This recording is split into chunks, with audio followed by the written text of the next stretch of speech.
Hi YouTube! Today I have my top 10 Chikuhodo brushes I'm going to share with you. This is right before the price increase of September 2019, and I wanted to share with you my top 10 brushes so you can order them while they're still at their current price before they go up by 5 to 15%. So the announcement was posted on CD Japan, which is where I order most of my Fude from. I'll be reading from notes in front of me, so if I'm looking away, that's what I'm doing. So let's get started with the smallest brushes, then go up to the larger face brushes. So the first brush I have that I think is a must-have is the Chikuhodo Z7 retractable lip brush. This has just been washed and reshaped with water. As you can see, it tapers to a very nice fine point. Cool about this is, take the cap off, a spring retracts it, and it becomes nice and compact. Take it out, put it in, and you've got a full-size lip brush that's easy to hold. What I like doing with this is taking a bullet lipstick, loading it up, and because the tip is so fine, I can use it to outline exactly the shape that I want, and the bristles stay relatively stiff, so you have good control, and you can outline very precisely, and you can use the large flat edge to fill in quickly. Another great use for this brush is for retouching on the go, so I'll load it up with my lipstick color for the day, stick it in my purse or in my pocket. Because it's on the brush, it's not a bullet. This will melt in a hot car or on a hot day, or in my pocket. This won't. It stays on the brush, and usually it has enough that I can retouch it after a meal if I go out. It's very sleek and just extremely classy looking. They do have a version of this where it has Makie flowers in gold, so that one's a very nice option to consider. This is the Z7. The one with Makie flowers is the MK15. For my next brush that I recommend, I have the G04 and the GSN9. If you think you're seeing double, you're not wrong. These two are the same eye brush, headwise. Both of them are made of gray squirrel, and both of them have this lovely tapered paddle shape. This is on the smaller side, but it's great for detail work, so I can get right in there. Use the tip to blend it out. Use the tip to get right there in the corner, edge of the eye. Pretty good one all around one and done brush, unless you're doing something like a smoky eye where you want it very blown out. I find this great for my daily purposes. This would be great paired with a bigger blending brush if you want to do more complex or blown out eye looks, but for my everyday needs, the G04, the GSN9, these two are fantastic. Which one you get will depend on how big you want the handle to be. This one is very easy to stick in a makeup pouch. This one does give you more control if you're doing it on yourself or on someone else. If you're nearsighted, I would get this one so you can get really up close to the mirror. Both being made of gray squirrel, they're super soft, and they have a very nice spring back to them because they're quite densely crimped and packed into that ferrule. So you have great control over them. Smudging, not a problem at all. My next brush is the Chikuhodo Z11. This is their round blending brush. It's got a dome, and as you can see, it's got a very nice spring back. I was expecting this to be a very weak blender and not be a favorite. I honestly only got it to complete my Z series set, but once I got it, I fell in love with it because it is so good at contouring the eye socket up the temple, and I take it from the inner corner down the nose to contour it as well. I wouldn't call it contour because what it does is a softer effect that I would call sculpting instead. So to really sculpt and enhance the orbital area, this brush is fantastic for it. You could use it for the face, but it's a little small for that. So great blending brush to have. You don't find very many round blending brushes made of gray squirrel because usually it's such a soft hair that it doesn't work well. But this one is exceptional in that it does its job very well and it's extremely soft. For a little bit of information, I've been on Accutane, which makes skin very sensitive, and this one does not irritate it whatsoever. Next brush I have for you is not a new one. This is still my favorite. Can never put it down to stop washing it. This is the T6. It's supposed to be a large eye blending brush, but I use this more of a detail face brush.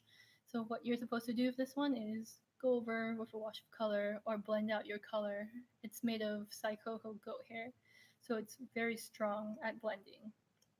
So what you could do is roll in your eyeshadow, wash it through, sculpt the face.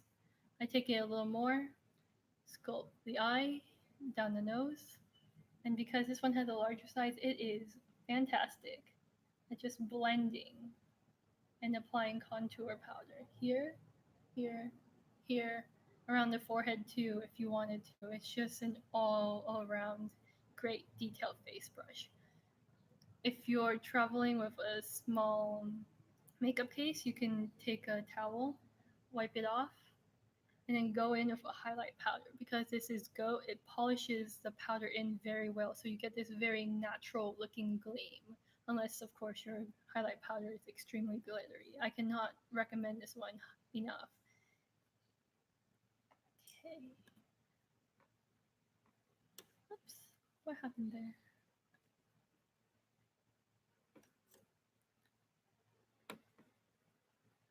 Sorry, please bear with me. So, the next brush I have on my list is the T5. I don't have it with me to show you because I'm in the process of moving and it's still packed away somewhere. It happened to be one of the brushes I put on my rest rotation because I like to rotate brushes in and out so I can use them all. First world problems. So with that brush, it's this very nice candle shape, like this, but bigger. So for that one, you can use the point to highlight, do your sculpting and contour, and use the flat side to pat and sweep blush on. It also does well with patting powder underneath the eyes in detail corners because it does have that nice point for detail. This is the T5, this is the T6. The T5 I'm talking about is bigger version of this with a little bit more of a point. It's not the densest brush, so even though it is made of Chikuhodo goat hair, it doesn't have the strength to blend with round motions if that's the motion that you really like using to apply your makeup with. So that one's a favorite. It tends to be received very well by whoever I gift one to. And because it's so versatile, it's a good brush to have on hand as a backup for additional work, like say you're using one brush for something and you need another brush on hand to do any other work because this one's already covered in say red blush. That one can do everything else including highlight, contour, target bronzer. It's not going to do it all over the face and neck very efficiently because it's only about this big. And my next brush for you is actually this brush. This is the Chikuhodo Z4. So this one was very famous for a while as a Sukyu cheek brush dupe. However, this one is much denser, has a lot more spring to it. I didn't pull the Sukyu for comparisons because this is a focus on my top 10 Chikuhodo brushes. This one just feels very nice, patted onto the skin, swept across the skin, buffing on the skin.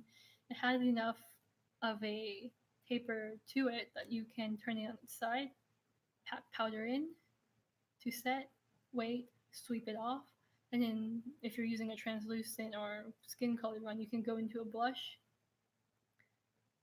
pat it on, and then wipe it off. Use it for the rest of your face makeup. This one is probably one of the more famous Chikuhodo brushes, and with good reason. So if you're considering this at all, this is definitely one to get. The next brush I have on my list, the RCC2, is another brush that is in storage. It is a round top dome brush. So imagine this, pinched so it's round, a little bigger.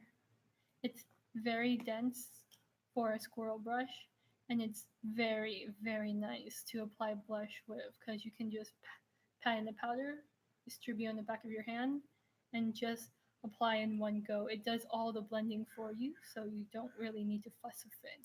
Don't get me wrong, this does it well too, but this one, because it's a flat brush, you apply it a little differently with the side. With the RCC2 or the RC2, you can go straight in and start blending right away.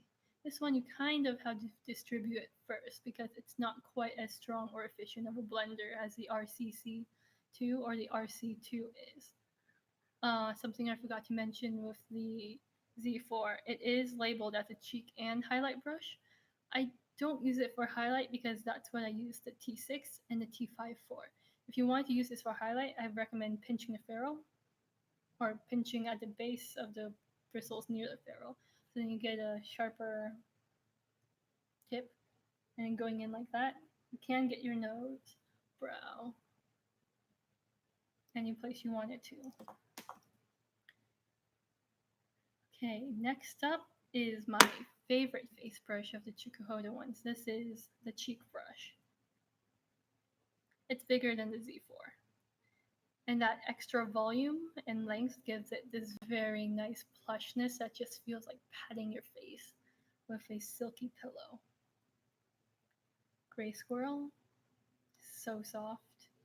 You can use this one for target powder, bronzer, and then sculpting the face. Different from contouring because it doesn't give you that sharp definition.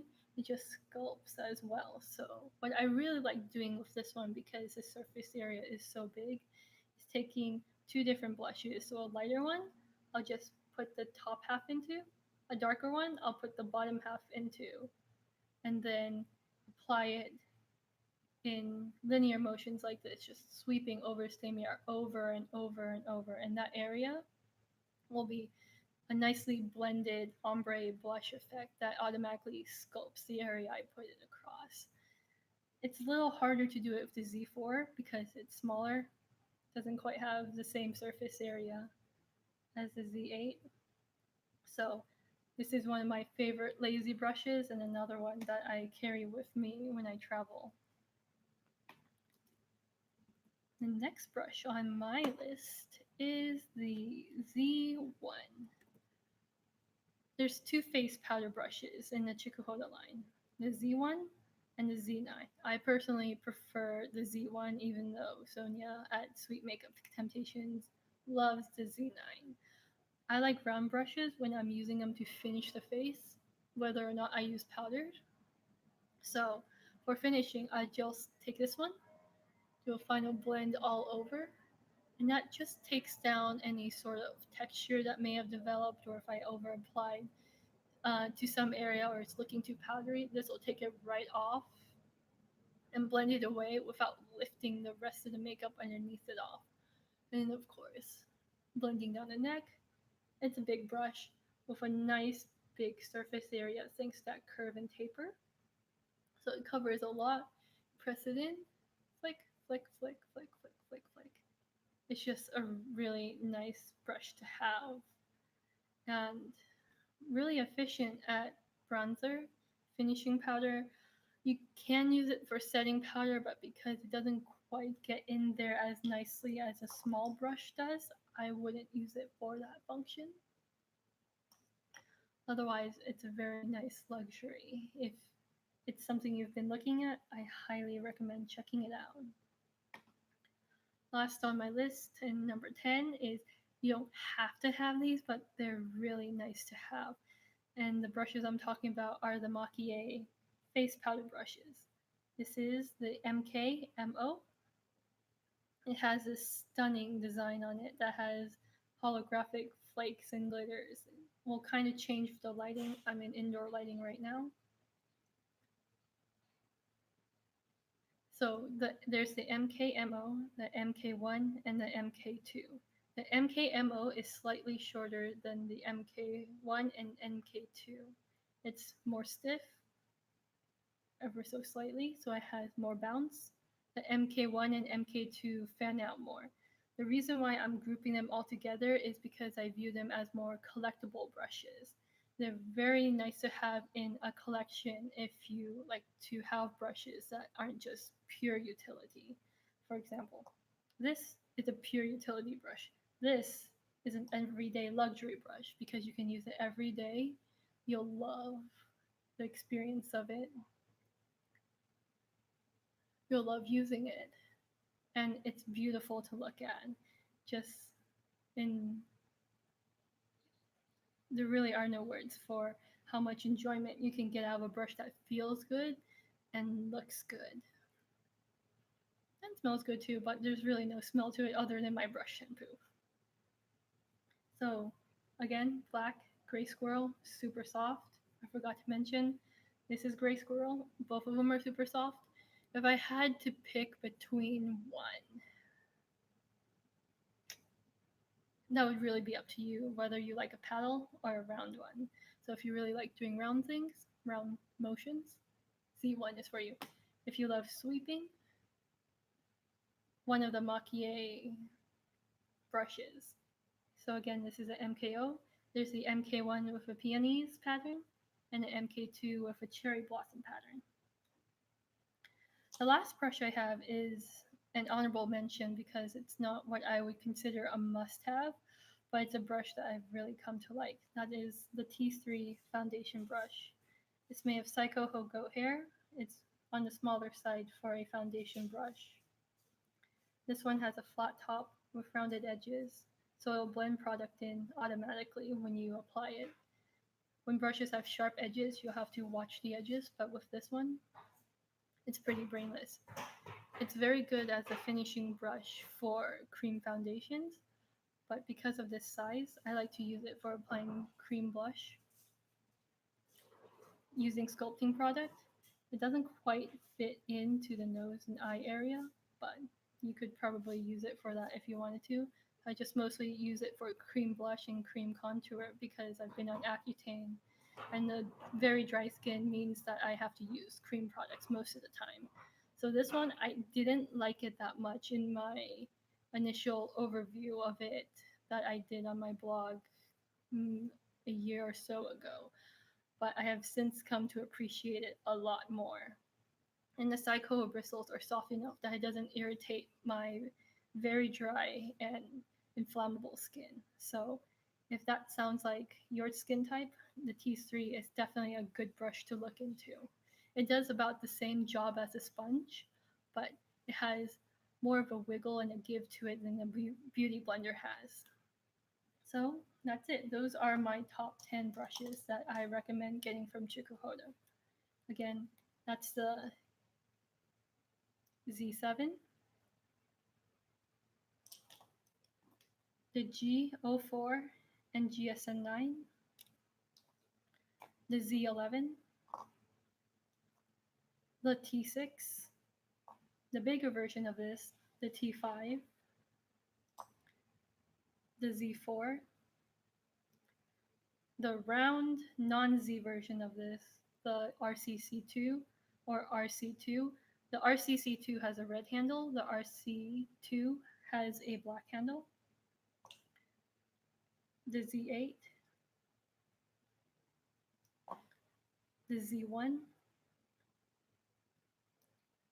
and any one of the Makie face powder brushes.